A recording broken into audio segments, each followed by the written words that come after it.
नमस्कार दोस्तों, मैं अरुण पांडे और अपने इस प्रोग्राम एक मुलाकात में आज फिर वैसे एक शख्सियत से आपकी मुलाकात कराएंगे जिन्होंने शिक्षा के क्षेत्र में बहुत सारे काम किए और वो भी तब जब इनके पूरे जीवन को अगर देखा जाए तो एक महानगर मुंबई में बीता, लेकिन उसके बाद एजुकेशन के पीरियड से इन्होंने उसके बाद इन्होंने सोचा कि नहीं, काम तो करना है ज़मीनी स्तर से, और ये लौट कर फिर से अपने गृह जिला जो है झुंझुनू आए और यहाँ पर इन्होंने शिक्षा के काम को बड़े तरीके से शुरुआत की। उसकी बहुत सारे इन्होंने प्रयोग किए और आज की डेट में जियोम एजुकेशन के नाम से इनका वो ग्रुप चल रहा है और उसमें बहुत सारे स्कूल हैं और वो स्कूल जिस तर्ज पे चल रहे हैं उसमें भी इनके अपने शिक्षा पर किए प्रयोग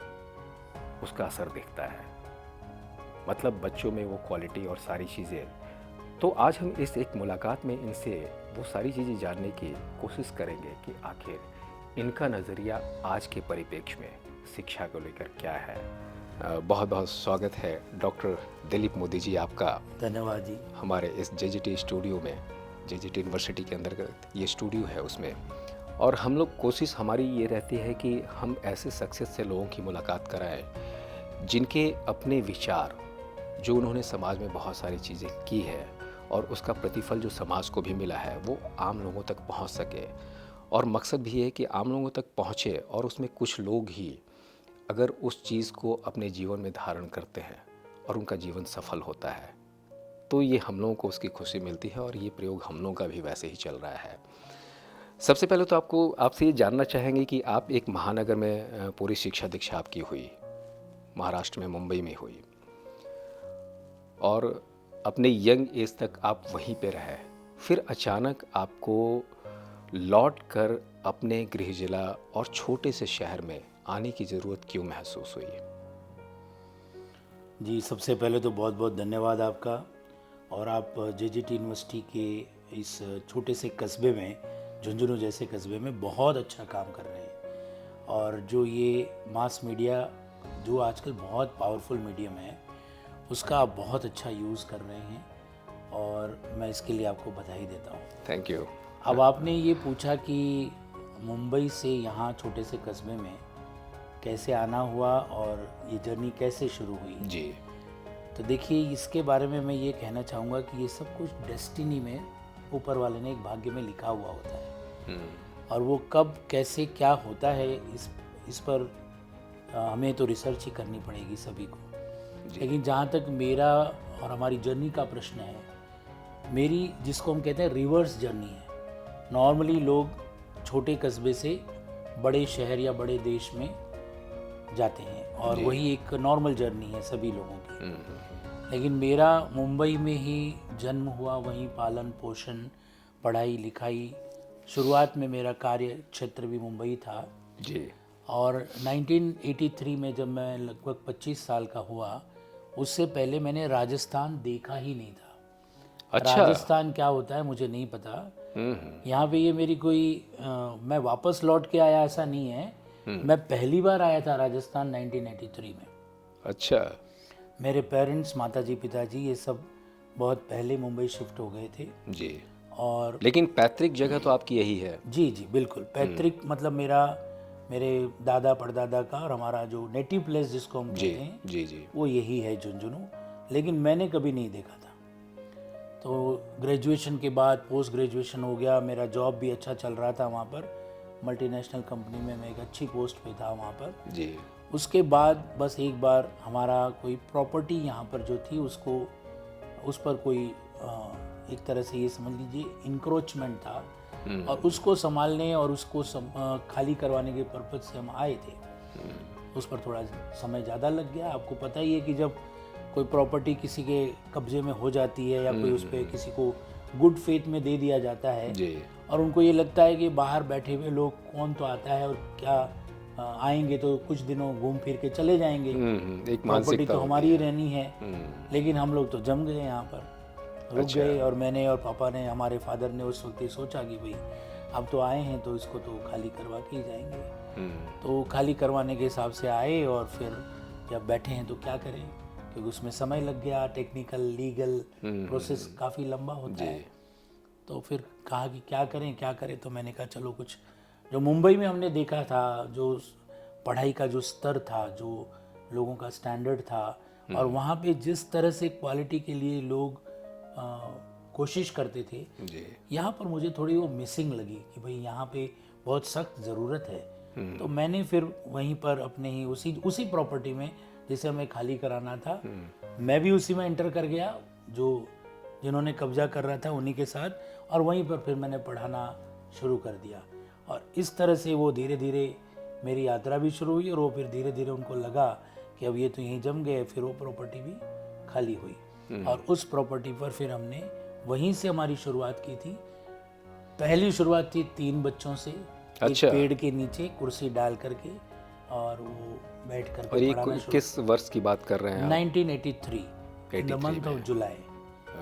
जबकि मुझे यहाँ का शिक्षा का जो सिनारियो था, जो यहाँ की शिक्षा थी, उसको समझना भी था। मैं चाहता था कि मैं इसको समझूं, क्योंकि हमने तो चूँकि 83 की बात कर रहे हैं तो उस समय भी झुंझुनू शहर खुद एक ग्रामीण परिवेश की तरह ही लगता होगा, बहुत ज़्यादा एडवांस तो नहीं था। आज की डेट में अगर हम 2023 की बात करते हैं तो देखिए फ़र्क तो होगा। फ़र्क क्या, बस आपने शहर कहा ना, उस वक्त झुंझुनू शहर कहाँ था। उस वक्त तो झुंझुनू एक छोटा सा कस्बा था, बिजली भी बड़ी मुश्किल से लोगों को नसीब होती थी। अच्छा। और टेलीफोन, जहाँ तक प्रश्न है, टेलीफोन भी बहुत कम घरों में टेलीफोन था जी। और वो भी टेलीफोन लैंडलाइन वाला था, बिना डायल का। उसमें डायलर भी नहीं हुआ करता था। फ़ोन का आपको रिसीवर उठाना है तो एक्सचेंज से कोई बोलता था नंबर प्लीज़, तो उसको नंबर बताए जाते थे। लिमिटेड नंबर थे, 100,000 से नीचे ही थे, 3 डिजिट्स के फ़ोन नंबर हुआ करते थे।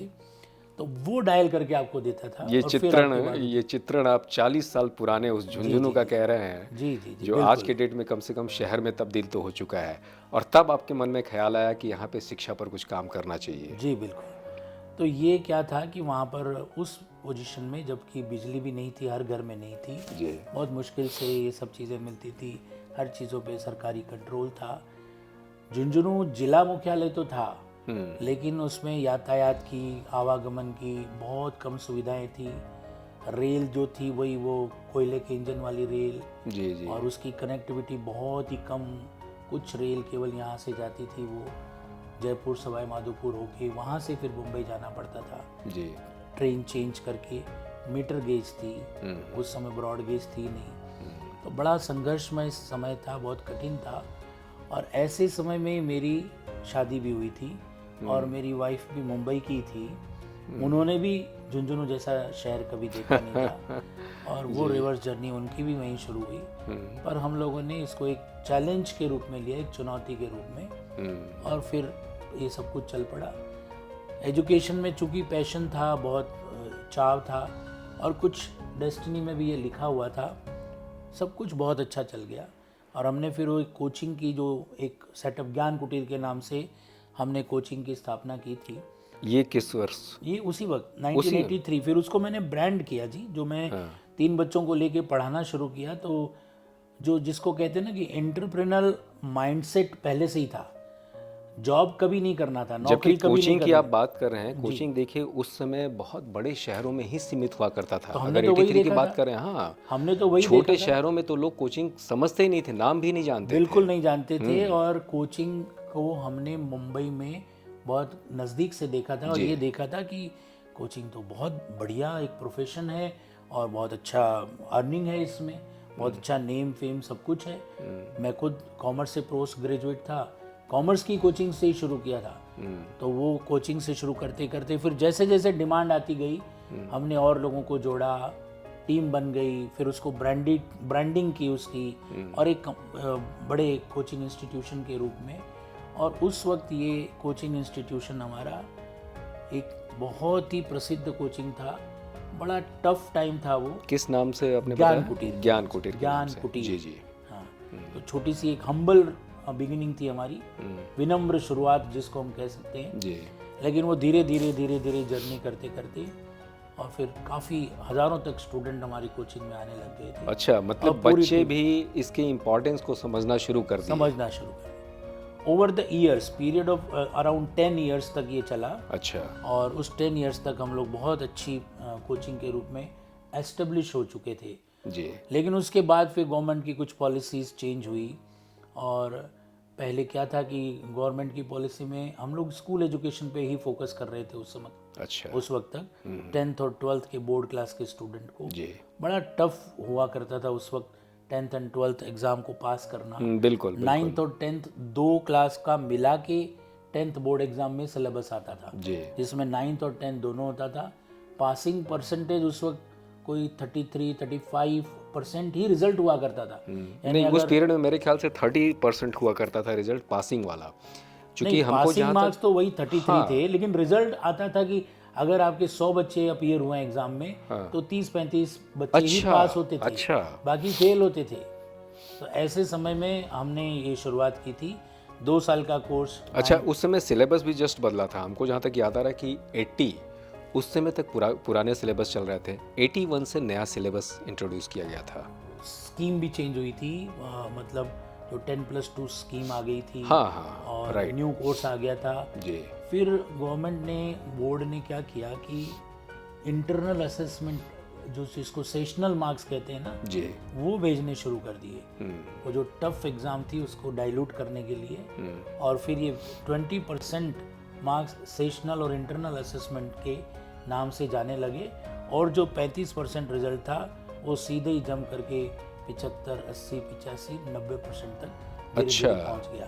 तो जो स्टूडेंट्स स्कूल लेवल पे फिल्टर हो जाते थे, फेल होते थे, वो फेल नहीं होके वो सारा का सारा जो भीड़ थी वो फिर हायर एजुकेशन पे चली गई। और उन दिनों में कॉलेजेस की डिमांड की बहुत ज़्यादा बढ़ने लग गई। कॉलेजेस में लोगों का एडमिशन नहीं होता था, तब फिर प्राइवेट कॉलेजेस और यूनिवर्सिटीज़ आई। ये इस तरह से यात्रा है एजुकेशन अच्छा, उस समय। वरना जब मतलब एजुकेशन पॉलिसी को थोड़ा लिबरल किया गया तो भीड़ बढ़ गई फिर। लिबरल क्या किया गया, एक्चुअली मैं तो ये कहना चाहूँगा कि क्वालिटी डाउन की गई। अच्छा। यानी जो बच्चा बोर्ड पास नहीं कर पा रहा था उसको बोर्ड पास कर दिया जाता था। मतलब पहले के 80 के पहले के एजुकेशन को आप ज़्यादा स्ट्रांग समझ रहे हैं? बिल्कुल बिल्कुल, बहुत अच्छा था जो एजुकेशन उस वक्त था। यानी 10th 12th पास करना अपने आप में एक सम्मान सूचक था। जी। वो मुश्किल भी था, क्योंकि मुश्किल था इसलिए सम्मान था। लेकिन अब वो मुश्किल भी नहीं है इसलिए सम्मान भी नहीं है। आज तो 99.8% मार्क्स फेल भी कोई आते होता हैं। ही नहीं है, फेल कोई होता ही नहीं है। बड़ा मुश्किल से फेल होना तो एक दुर्लभ चीज़ हो गई। जी।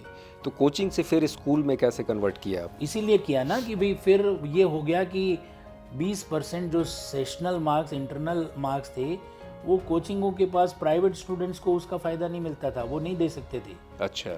वो मान्यता प्राप्त या जो रिकॉग्नाइज्ड स्कूल या गवर्नमेंट स्कूल्स हैं वही 20% मार्क्स देते थे। और वो 20% से बच्चे को पास होने में बड़ी मदद मिलती थी। तो फिर कोचिंग्स धीरे धीरे फेड हो गई। हमने कोचिंग से फिर उसको रिकॉग्नाइज्ड स्कूल में, अफिलिएटेड स्कूल्स में कन्वर्ट किया। वो हुआ अच्छा, जीवम वहीं से शुरू हुआ। 1993 नहीं, वो झुंझुनू एकेडमी के नाम से वहाँ पर अच्छा। स्कूल्स हमारी शुरू हुई। जी। और वो भी उस वक्त का एक बहुत ही ultra modern day boarding school से हमने शुरुआत की थी। लेकिन वो भी की थी हमने एक किराए के गेस्ट हाउस में। हमारे पास उस वक्त कोई स्कूल के लायक भवन नहीं था, तो फिर हमने कोई किराए का गेस्ट हाउस लिया और उसमें स्कूल की शुरुआत की 93 में। उस वक्त भी वो एक बहुत ही चैलेंजिंग वे में हमने किया था। उस वक्त प्राइवेट स्कूलों का उतना प्रचलन नहीं था। जी। और हमने जो किया, English medium day boarding school के नाम से प्रारंभ किया था। और बहुत अच्छा पेरेंट्स का, स्टूडेंट्स का, समाज का बहुत अच्छा सपोर्ट मिला, कोऑपरेशन मिला और वो फिर चल पड़ा। क्योंकि उस कोचिंग के समय से ही एक पहचान तो बन गई शिक्षा के क्षेत्र में आप लोगों की, कि चेहरा वही है, इसको पढ़ाने वाले, करने वाले वही लोग हैं। तो वो पहचान भी जाहिर तौर पे बहुत हेल्पफुल रहा होगा आपके लिए। नहीं, उस वक्त हम लोग इस बात के लिए जाने जाते थे कि जो कहीं पास नहीं हो सकता स्टूडेंट, वो ज्ञान कुटीर में आके पास हो सकता है। इसलिए कि वहाँ शिक्षा ऐसी मिल रही है। बहुत मेहनत करवाते थे। अच्छा। बहुत मेहनत। मैं खुद पढ़ाता था क्लास में। जी। और 12-12 घंटे पढ़ाते थे। मतलब एक तरह से 3-3 शिफ्ट चलती थी हमारी उसी छोटी सी लोकेशन पे 3 शिफ्ट में हमारी कोचिंग चलती थी, अच्छा। Morning, afternoon and evening. उन 3 शिफ्ट में टोटल 12 क्लासेस मैं खुद लिया करता था। और वो जो हर दिन? रोज़ाना 12 क्लास, साथ में मैनेजमेंट का काम भी, एडमिशन का काम भी, लाइजनिंग, पेरेंट्स से मिलना, फीस कलेक्ट करना, टीचर्स को डिस्ट्रीब्यूट करना, सारा काम वन मैन शो था। फिर धीरे धीरे टीम बनी, जैसे जैसे ग्रोथ हुई जी। फिर टीम अकाउंट्स में भी लोग आए, फिर काम भी बटा। पर शुरुआत ऐसे हुई थी और बहुत मेहनत की, और उस मेहनत की ही आज ये समझिए गुडविल है। और उस मेहनत में आज हम आज 40 इयर्स की जर्नी हो गई, मुझे कहते हुए बड़ी खुशी होती है और सीना ऐसे गर्व से फूलता है जब हमारे उस वक्त पढ़ाए हुए बच्चों की तीसरी जनरेशन अब हमारे पास पढ़ने आती है। अच्छा। तो कहते हैं सर मैं आपके पास पढ़ा था, ये मेरा पोता है, ये मेरी दोहिती है, ये मेरी पोती है, इसको एडमिशन करवाना है। वाह। तो वो एक बड़ा मन में संतोष होता है। तीसरी पीढ़ी भी अब आ रही है हमारे पास पढ़ने के लिए, और ये हमारा असेट है, हमारी पूंजी है। तो ये जीवम नाम कब से आपने डाला इसमें, जीवम हाँ, एजुकेशन? ये एक और हमारा जो जिसको कहते हैं कि एक और डेवलपमेंट की स्टेज थी।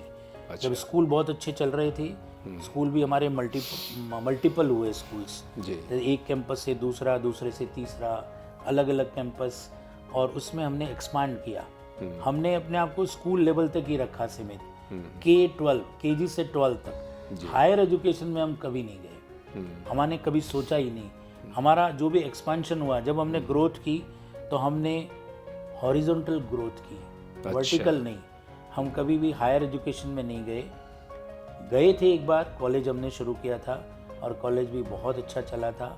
हमने BBA, BCA, BTech सब चीज़ें शुरू कर दी थी और 600 प्लस की स्ट्रेंथ कॉलेज में थी।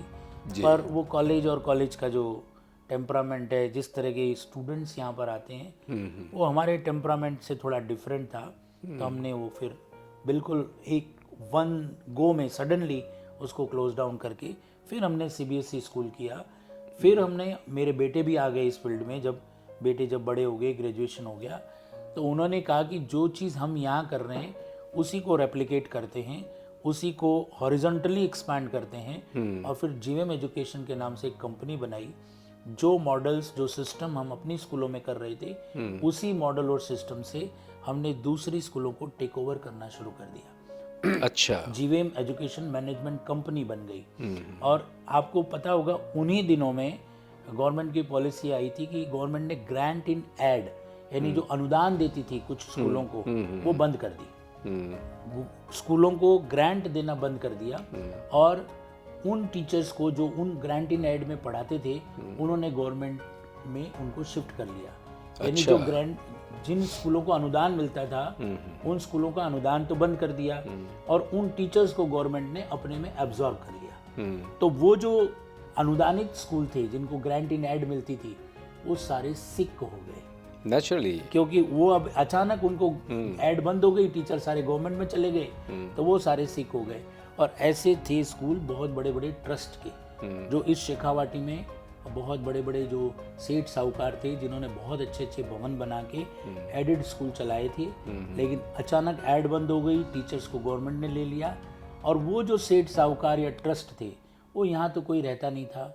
उन्होंने तो ये एड से स्कूल चल रही है तो स्टाफ चलाता था। तो क्यों बच्चों की फीस वहाँ पे काम नहीं आती थी क्या? बच्चों फीस की तो लेनी नहीं होती थी ना उनको, अच्छा, उसमें सरकार से मिलती थी। अच्छा। किसी स्कूल को 90%, किसी को 80%, किसी को 75% ग्रांट इन एड गवर्नमेंट से मिलती थी। बच्चों से एक नॉमिनल सी फीस लेते थे जी। सरकारी स्कूल की तरह वो चलता था, बच्चों को फीस नहीं देनी होती थी जी। अचानक जब ये एक घटना घटी तो फिर हमने उसमें एक अपॉर्चुनिटी देखी, और मेरे बेटों ने, और ये कि भाई हम जब स्कूल चला रहे हैं तो उन स्कूलों को जो सिख हैं लेकिन ट्रस्ट के स्कूल से बहुत अच्छे कैंपस हैं, बिल्डिंग बहुत अच्छी है, साधन सुविधाएं सब कुछ इंटैक्ट है, हम उनको क्यों ना चला लें। तो उस GVM एजुकेशन कंपनी के तहत हमने 22 स्कूलें पूरे शेखावाटी में, झुंझुनू, चूरू, सीकर, हमने 22 स्कूलों को टेक ओवर किया और हमने चलाया उनको, और बहुत अच्छा चलाया। ये था हमारा GVM एजुकेशन का पूरा प्रोडक्ट। और किस साल में हुआ था ये? मतलब अभी ये समझिए कि अब उनको भी 10 साल पूरे हो गए। हमने 10 साल के अनुबंध किए थे सभी स्कूलों से, और अब वो 10 साल के अनुबंध 2023 में पूरे हो गए। ये शुरू हुआ था हमारा 2000, एक समझिए 12-13 से शुरू हुआ था। तो ये फिर जब इसको ग्रांटी में- कंटिन्यू कर रहे हैं आप? अब हम कोरोना काल में वो भी हमने बंद कर दिए, वो अब हम कंटिन्यू नहीं कर रहे हैं। उसमें से एक आध स्कूल है जो हम कंटिन्यू कर रहे हैं, बाकी अब हम कंटिन्यू नहीं कर रहे हैं। तो वो एक बहुत बड़ा एक लीप था हमारा।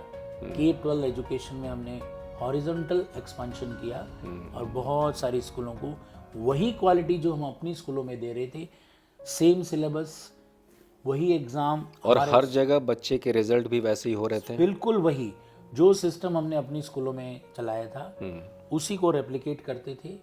जो चीज़ यहाँ पर पढ़ाई हो रही है वही पढ़ाई वहाँ पर भी होगी, उसी एग्जामिनेशन से, उसी पेपर से सब जगह एग्ज़ाम होंगे। ये पूरा सिस्टम से हमने इसको चलाया था। दोस्तों, अभी हमने शुरुआत में जो बात की थी कि इन्होंने बहुत सारे प्रयोग किए, शिक्षा को लेकर बहुत सारे प्रयोग किए और उसमें बहुत सफल भी रहे।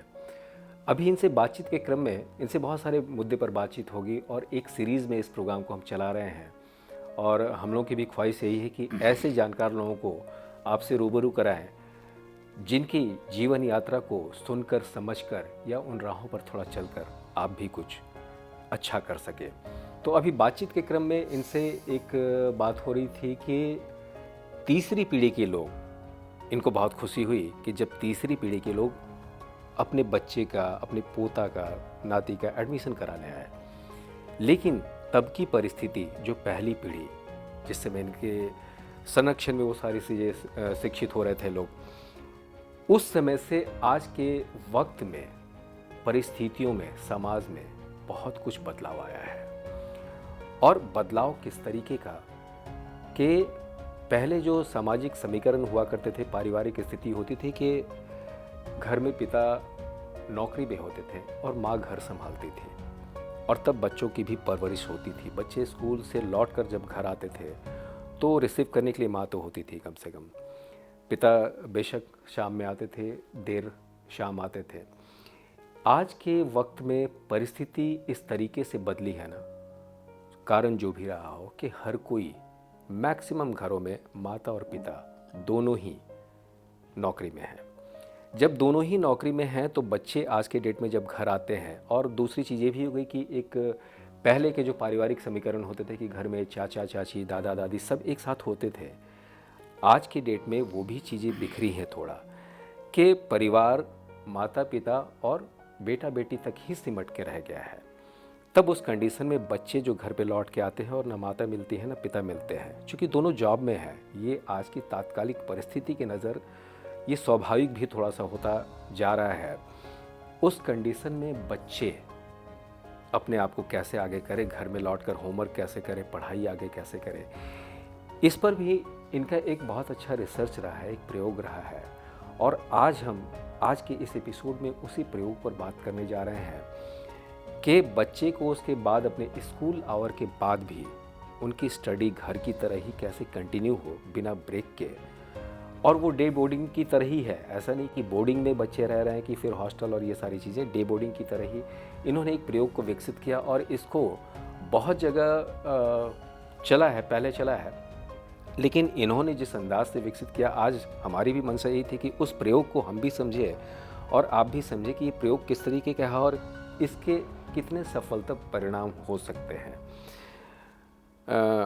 डॉक्टर मोदी, आपसे जब बात हो रही थी तो आपने इसी तीसरी पीढ़ी की बात की थी और उस चर्चा के दरमियान ये बातें आई थी। ये किस तरीके का प्रयोग है जो एक्स्ट्रा स्कूलिंग और सारी चीज़ें जिसकी बात होती है, क्या है ये?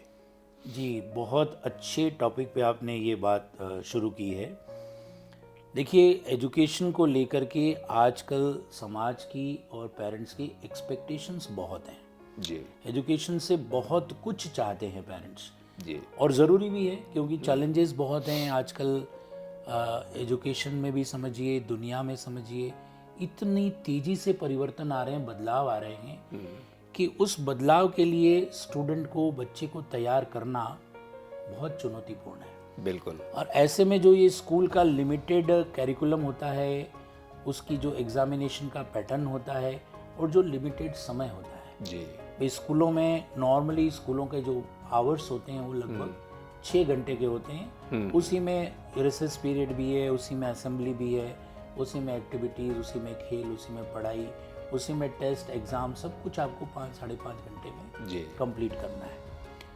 वो चीज़ पॉसिबल नहीं है। जब हम जो एजुकेशन से एक्सपेक्टेशन है वो सारी उन 5 साढ़े 5 घंटों में पूरी नहीं हो पाती, लिमिटेड हो पाता है। जितना एक सीमित दायरा है, सिलेबस है, इतने सब्जेक्ट्स हैं, फिर एडिशनल चीज़ें हैं, फिर एक्टिविटीज़ होती रहती है स्कूलों में, बहुत तरह के सब टेस्ट के शेड्यूल्स हैं और बहुत सारी चीज़ें होती रहती है। तो स्टूडेंट की और पेरेंट्स की जो एक्सपेक्टेशंस है वो पूरी नहीं हो पाती।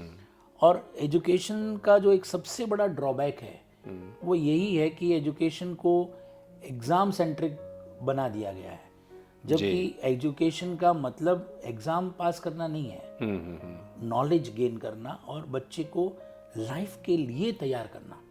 लाइफ के लिए तैयार कि वो स्कूल गया है तो वो जीवन के लिए, संघर्ष के लिए, नई चुनौतियों के लिए कितना एडॉप्टिव है, कितना उसके लिए तैयार है। परीक्षाएं पास करना तो उसका एक छोटा सा पार्ट है। हम हमेशा कहते हैं कि किताबी शिक्षा और जो किताबों में लिखा पढ़ा है और हमने एग्जामिनेशन पास किया, that is part of education, not the total education. तो वो जो टोटल एजुकेशन जो मिसिंग है स्कूलों में, उसको हमने महसूस किया कि उसको कैसे दिया जाए। अब एक तरफ तो होते बोर्डिंग स्कूल, यानी जो बच्चा 24 घंटे स्कूल में और हॉस्टल में बोर्डिंग में रहता है जी, उसके लिए तो एक्स्ट्रा आवर्स उसको मिल जाते हैं। स्कूल के टाइम के बाद में वो एक्स्ट्रा टाइम जो होता है, चाहे मॉर्निंग अर्ली मॉर्निंग उठना हो, 2-3 घंटे मेकअप हो जाता है वो एक्स्ट्रा पढ़ाई। तो वो हॉस्टल के बच्चों का तो हो जाता है। अब जो बच्चा डे स्कॉलर है यानी नॉर्मल स्कूल में पढ़ रहा है, उसके लिए क्या विकल्प हो सकता है? जैसे बड़े शहरों में तो क्या होता है कि बच्चा स्कूल से घर आया, फिर किसी ट्यूशन क्लास में जा रहा है, फिर किसी योगा क्लास में जा रहा है, स्विमिंग कर रहा है, कोई स्पोर्ट्स एकेडमी, कोई डांस, कोई फाइन आर्ट्स, कोई ड्राइंग क्लास ले रहा है, कोई पेंटिंग की क्लास जा रहा है। राइट। अलग अलग जगहों पे लोग जाते हैं और अपनी बच्चे की जो हॉबी है, उसकी जो रुचि है, उसको डेवलप करने की पेरेंट्स कोशिश करते हैं। और स्पोर्ट्स एकेडमीज भी, स्विमिंग वगैरह इस तरह की, जहाँ जो सुविधा होती है, जिसकी जो रुचि हो वहाँ वो ज्वाइन करते हैं। अब चूंकि हमारे यहाँ हॉस्टल्स भी हैं, बोर्डिंग स्कूल भी है, तो ये सब फैसिलिटी इन कैंपस है। कैंपस में सारी चीज़ें हैं, 17 तरह के स्पोर्ट्स हैं, फिर वो तो हमने देखा, कोरियोग्राफर हैं, फिर फाइन आर्ट्स के टीचर्स मतलब अब झुंझुनू जैसे शहर में कोई स्कूल अगर 4 tennis court, lawn tennis court अगर रखता है जी। तो हम कहीं बात कर रहे थे कि दिल्ली में भी बहुत सारे ऐसे कम स्कूल हैं जिसमें इतनी तरह की सुविधा है, स्पोर्ट्स पर भी आपका पैरेलली ध्यान है। जी जी जी, तो वो सब चीज़ें हैं जी। अब वो डे स्कॉलर बच्चों को उसका बेनिफिट कैसे मिले, वो उन सुविधाओं का फ़ायदा कैसे उठाएं। प्लस पेरेंट्स के ऊपर ये टेंशन होता है कि बच्चे का होमवर्क, ट्यूशन, उसके लिए या तो फिर कोई स्पेशलिस्ट आप ढूंढो, मिलता नहीं है, सेट नहीं होता है, बड़ा कॉस्टली पड़ता है। तो बहुत सारी प्रॉब्लम्स थे। उन प्रॉब्लम्स का सॉल्यूशन हमने निकाला स्कूल प्लस के नाम से। और स्कूल प्लस में क्या है कि पेरेंट्स बच्चों को जब स्कूल भेजते हैं तो फिर वो हर तरह से चिंता मुक्त हो जाते हैं। स्कूल में स्कूल की पढ़ाई हो गई, उसके बाद जो एक्सटेंडेड आवर्स हैं, जो एक्स्ट्रा समय हम देते हैं बच्चों को, स्कूल के 6 साढ़े 6 घंटे के अलावा 3.5 घंटे का समय बच्चे को और एक्स्ट्रा हम देते हैं। मतलब कंटिन्यूटी में वही, बच्चे घर नहीं जाएंगे, वहीं से कंटिन्यू फिर दूसरा सेशन। अच्छा, बिल्कुल, बच्चा कंटिन्यूटी में वहीं रहेगा, उसका लंच रिफ्रेशमेंट वहीं होगा। चूंकि हॉस्टल के लिए सारी सुविधाएं तो है ही, हॉस्टल का बच्चा अगर लंच ले रहा है तो ये स्कूल प्लस का बच्चा भी लंच ले रहा है। तो एक तो कम्युनिटी लिविंग सीख गया वो बच्चा, घर से बाहर लंच क्या लेना है, कैसे लेना है, किस तरह के मेनू में मुझे अपने आप को ढालना है। घर पर अलग तरीका लिविंग होती है। घर पर माता पिता उसको उसकी पसंद नापसंद हर चीज़ का ध्यान रखते हुए उसको करना है, लेकिन यहाँ पर बच्चे को जो सेट मेन्यू है उसके साथ अपने आप को एडजस्ट करना है। ये एडजस्टमेंट भी एक तरीका, सीखने का तरीका है। जी बिल्कुल, क्योंकि हम बाहर निकलते हैं, जहाँ कहीं भी जाते हैं, हम जैसा चाहते हैं वैसा सब जगह सब कुछ नहीं मिलता जी। वो कॉम्प्रोमाइज हमें फील्ड में, लाइफ में करना होता है, तो बच्चा यही करना सीख लेता है। बिल्कुल। फिर उसको वही स्पेशलिस्ट टीचर जिन्होंने उसको पढ़ाया है क्लास में, वही उसको होमवर्क भी करवा देते हैं। उसका कंप्लीट होमवर्क और उसका रिवीजन वर्क वो सब वहीं हो जाता है। बच्चे की बैग भी फिर स्कूल में ही रहती है। ऐसे स्कूल प्लस वाले बच्चों को अपनी बैग भी रोज़ाना घर लाने की, ले जाने की ज़रूरत नहीं है। एक हफ्ते में एक बार या 15 दिन में एक बार, जैसा पेरेंट्स की चॉइस हो। अच्छा, बैग वहीं छोड़ के जाते हैं? बैग वहीं छोड़ के जाते हैं। हाँ। हफ्ते में एक बार या 15 दिन में एक बार, जैसी पेरेंट्स की चॉइस हो वो बैग मंगवा सकते हैं। उनको देखना हो उसके लिए ट्रांसपेरेंसी पूरी है, पेरेंट्स मंगवा भी सकते हैं। एक तो ये, फिर उसके बाद स्पोर्ट्स की जितनी भी फैसिलिटीज़ हैं वो ये स्कूल प्लस के बच्चे वहाँ पर उनका बेनिफिट उठा सकते हैं। अच्छा। उनकी स्पोकन इंग्लिश की क्लासेस होती हैं, डांस की क्लासेस होती हैं, और जो उनके हॉबीज़ हैं उनकी क्लासेस होती हैं। टोटल पर्सनालिटी डेवलपमेंट के लिए ओवरऑल पर्सनालिटी ग्रूमिंग एक तरह से कह सकते हैं आपकी, सारी चीज़ें उसमें हो जा रही हैं। पूरा शेड्यूल बना हुआ है, वीकली प्लान बना हुआ है कि किस दिन क्या करना है। रोटेशन के हिसाब से बच्चे को हर तरह की चीज़ें और सुविधाएं मिलती रहती है। तो जो यहाँ पर हम कहें कि डे स्कूल और बोर्डिंग स्कूल के बीच का एक ऑप्शन है, यानी शाम को बच्चा घर जाके अपने माता पिता की गोद में उनका लाड प्यार दुलार और रात का खाना उनके साथ खा सकता है। होमवर्क का कोई टेंशन नहीं है।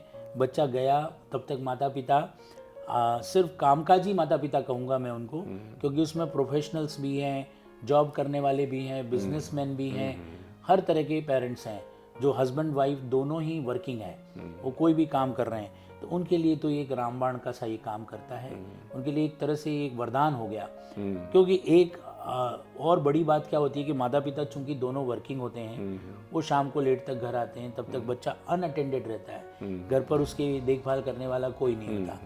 और ऐसे में आजकल आप जानते हो कि गैजेट्स की इतनी सुविधा हो गई, बच्चों को मोबाइल्स, टीवी, गेमिंग और इनकी जो आदत पड़ चुकी है, वो जो लत एक तरह से हम इसको कहेंगे कि एडिक्शन हो गया, लत लग गई है, उससे बाहर निकलने का भी ये एक बहुत अच्छा माध्यम है। यानी कि जो बच्चा स्कूल में 6 घंटे के बाद घर जा कर के अकेले में, जब पेरेंट्स तो जॉब पे हैं या अपने अपने कार्य क्षेत्र में कार्य में बिजी हैं, तो बच्चा अकेला है, अनअटेंडेड है, वो स्कूल से आया है, कंट्रोल उस पर है नहीं।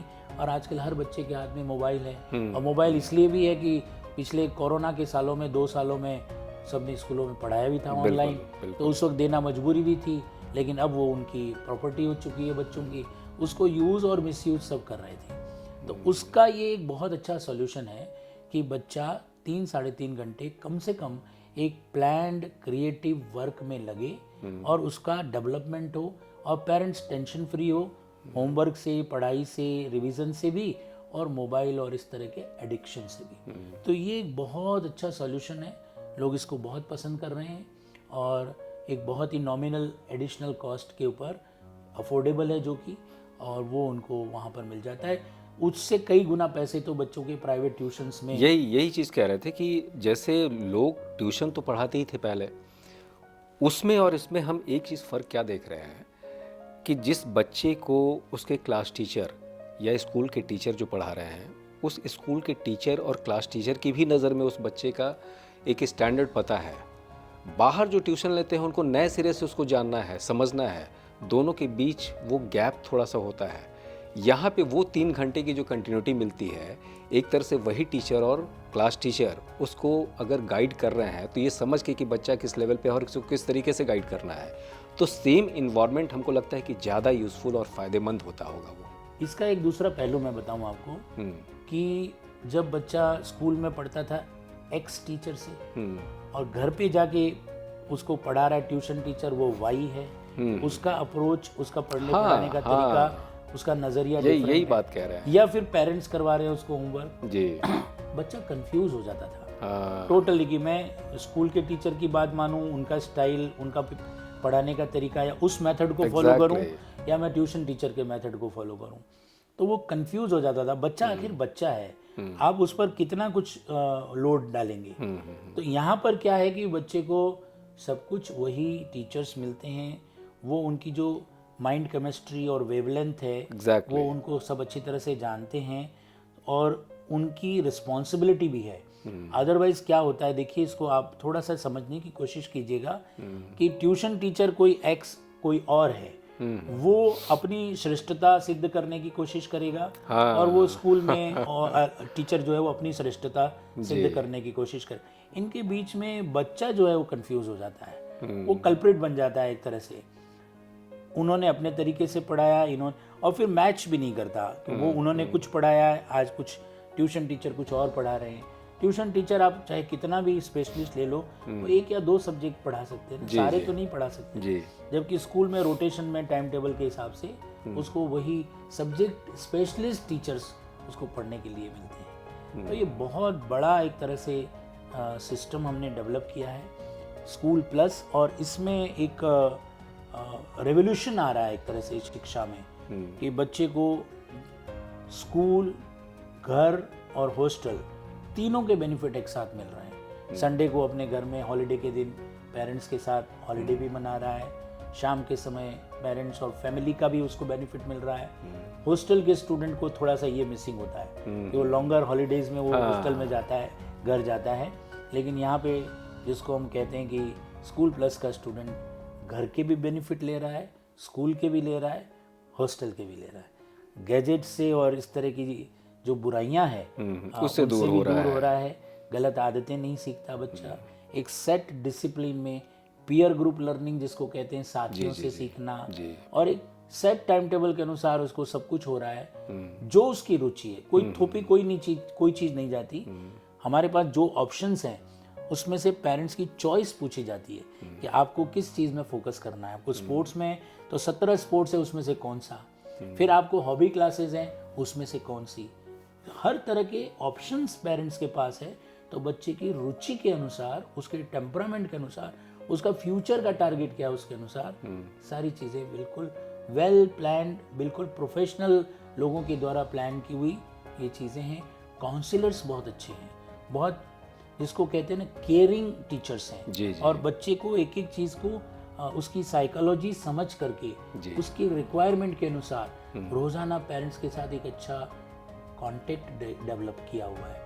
रोज़ रिपोर्टिंग होती है और पेरेंट्स जो चाहे जब चाहे अपने बच्चे के बारे में उनके टीचर से डिस्कस कर सकते हैं और उनकी रिपोर्ट्स ले सकते हैं। तो ये एक बहुत अच्छा कॉन्सेप्ट आने वाले दिनों में हमको लगता है कि जो परिस्थितियां अभी हैं कंटिन्यू, ये तो बढ़ता ही जा रहा है ना कि पेरेंट्स दोनों वर्किंग हैं, ये चीज़ें बढ़ती जा रही हैं। चूँकि नारी शिक्षा पे भी बहुत बल दिए जा रहे हैं हर तरीके से, सामाजिक स्तर से, सरकारी स्तर से।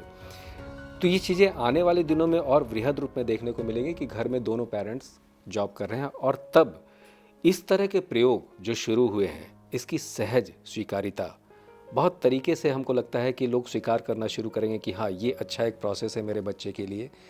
आप इसको भी वैसे ही नज़रिए से देख रहे हैं? वक्त कितना लग सकता है? और देखिए, हम पूरे पेशेंस के साथ काम कर रहे हैं, धैर्य के साथ, कोई जल्दबाजी नहीं, कोई भीड़ या कोई जिसको कहते हैं ना कि जल्दबाजी में कुछ करना नहीं है। जी। हमें तो धीरे धीरे और बहुत अच्छे से कर रहे हैं, ग्रेजुअली कर रहे हैं, और इसकी रिक्वायरमेंट लोगों में पहले से थी, लेकिन ऑप्शन नहीं था, लोगों के पास इसकी सुविधा उपलब्ध नहीं थी। अब जैसे जैसे लोगों को सुविधाएं पता चल रही है और इसके जो बेनिफिट्स हैं, उसकी भी बेनिफिट्स और उसका आउटपुट और रिजल्ट जो है थोड़े दिनों के बाद आएगा सामने। लोग जब लोग एक नॉर्मल स्टूडेंट और एक स्कूल प्लस के स्टूडेंट को जब कंपेयर करेंगे, उसका आउटपुट, उसका रिजल्ट, उसकी ग्रूमिंग, उसमें क्या डिफरेंस क्या आया, उसकी पर्सनालिटी में, उसके व्यक्तित्व में क्या परिवर्तन आया, ये जब लोग महसूस करने लग जाएंगे तो और लोग भी इसमें आने लग जाएंगे। और ये एक ऑप्शन है हमारी तरफ से, किसी के ऊपर कोई थोपी हुई चीज़ तो है नहीं। सारे ऑप्शंस हैं, चाहे डे स्कूल में आए बच्चा, स्कूल प्लस में आए या हॉस्टल में आए। सही है। ये मैंने प्रयोग और प्रतिफल, इस दोनों के बीच एक डिस्टेंस तो होता ही है, इंतज़ार करना पड़ता है थोड़ा, लेकिन जो शुरुआत आपने जैसे 40 साल की अपनी जर्नी में बहुत सारे प्रयोग किए और उसका प्रतिफल भी बहुत अच्छा मिला, समाज को भी, आपको भी उसमें खुशी हुई। ये तीसरी पीढ़ी, बार बार हमको नज़र याद आ रही हैं चीज़ें कि तीसरी पीढ़ी, और उसका सामना आपके साथ हुआ और आपने अपनी खुशी का भी इजहार किया। वाकई इस प्रयोग में भी हमको लगता है कि आने वाले दिनों में बहुत सहज तरीके से लोग स्वीकार करना शुरू करेंगे इसके इम्पोर्टेंस को समझ के। और दोस्तों, हम आपसे इसी तरह से डॉक्टर मोदी के साथ हम बहुत सारे टॉपिक पर बात करेंगे शिक्षा को लेकर। ये आपके लिए भी बहुत ज़रूरी है जानना, क्योंकि हर कोई आज के दिन में बहुत मशरूफियत वाले पलों को गुजार रहा है। ज़िंदगी जिस तरह की हो गई है, उसमें अगर थोड़ा सा वक्त निकाल कर आदमी इस तरह की गंभीर बातों को समझे, सुने, तो हमको लगता है कि अपने जीवन को सहज बनाने के लिए एक अच्छा रास्ता है ये। इस तरह के बहुत सारे टॉपिक पर शिक्षा से रिलेटेड सामाजिक पहलुओं को उस दृष्टिकोण से भी लेकर डॉक्टर मोदी के साथ हमारी बहुत सारी चर्चा होगी बहुत सारे एपिसोड में। और बहुत बहुत धन्यवाद आपका डॉक्टर मोदी इतने अच्छे टॉपिक पर बात करने के लिए। और इसके आगे भी बहुत सारी चीज़ें हम जानना चाहेंगे, अपने दर्शकों और श्रोताओं को सुनाना चाहेंगे। आपकी इस जीवन यात्रा से जितनी भी चीज़ें निकल कर सामने आई उसका लाभ दूसरे को भी मिले। बहुत बहुत धन्यवाद आपका। बहुत बहुत धन्यवाद। हम हमेशा तैयार हैं एजुकेशन के लिए, और एजुकेशन पे बात करके उसका डेवलपमेंट की बात करके हमें बहुत खुशी होगी। Thank you very much. Thank you.